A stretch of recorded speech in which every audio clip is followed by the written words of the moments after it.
Hello guys, luto na po ang ating hapunan. Meron po tayo itong ginisang munggo.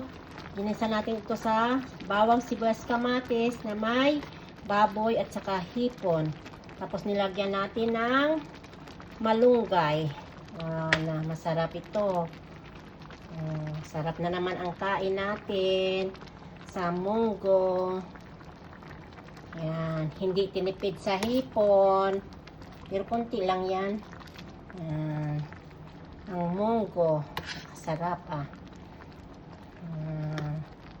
sarap na sarap ang munggong ulam natin for today. Hindi lang for Friday, Wednesday pa lang dito ng hapunan, ng hapon.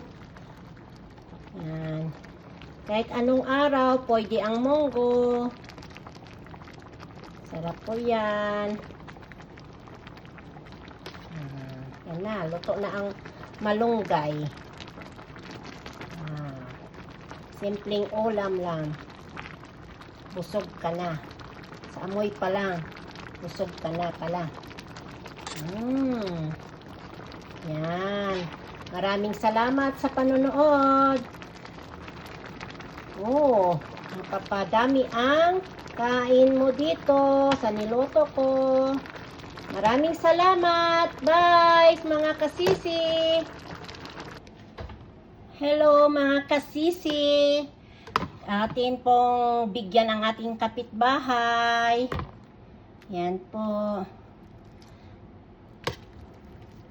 Para makakain din sila ng gulay.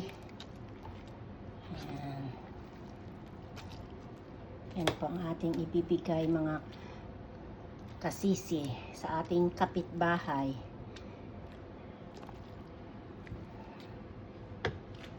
Hello guys, dito tayo sa ating kapitbahay. May odong sila dito na biho, na noodles. Kuha daw tayo. Yan po si kapitbahay.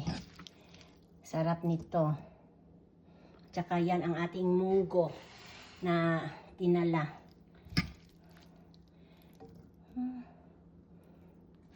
Gustuhan nila ito. Maraming salamat kapitbahay.